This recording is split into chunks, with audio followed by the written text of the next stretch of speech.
All right, I've allotted a little creative time for today. So let's get into a little narration of a book I'm working on. I couldn't find enough narration gigs, so I decided to make one. The first of a trilogy of pulp that I'm writing. Hold on, let's get my story straight here. Good day, folks. I've allotted this time for a little creative expression. Today I'm going to read from a book I'm working on, a trilogy of pulp stories.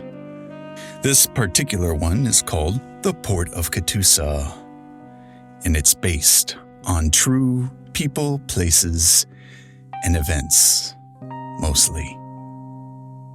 Let's begin.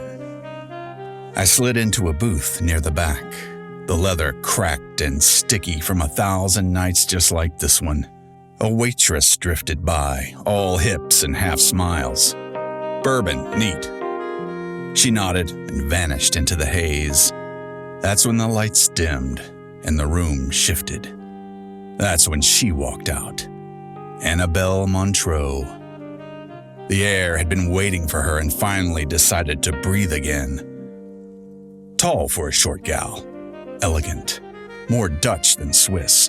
Wrapped in a sapphire dress that shimmered like deep water under moonlight. Her hair was pinned up in a way that made you wonder what it looked like when it wasn't.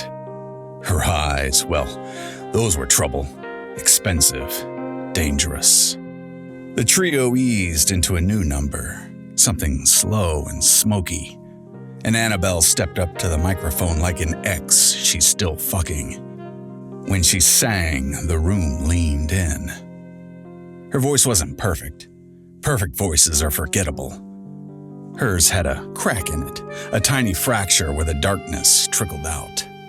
It was the kind of voice that made you think she lived every word she sang. I heard her name before, everyone had. Annabelle Montreux, the colony's crown jewel, the woman half the city wanted and the other half wanted to be. But seeing her in person was different. Seeing her made you understand why men made mistakes. She finished the first verse, eyes drifting across the room like she was searching for someone. When her gaze landed on me, it lingered just a second too long. Enough to make me wonder if she knew me. Enough to make me wonder if I wanted her to. My whiskey arrived. I didn't touch it. Annabelle kept singing. But her eyes kept coming back to me, like she was checking to see if I was still there, or maybe checking to see if I'd leave. When the song ended, the applause rolled through the room like warm rain. She gave a small bow, stepped off the stage, and disappeared behind a velvet curtain. A moment later, the wide man from the docks wedged into the booth across from me. Same heavy coat, same unreadable face. You like her? Hard not to. She's the reason you're here. I raised an eyebrow. Would she sing for smugglers now? He shook his head. She sings for whoever listens, but she talks to very few.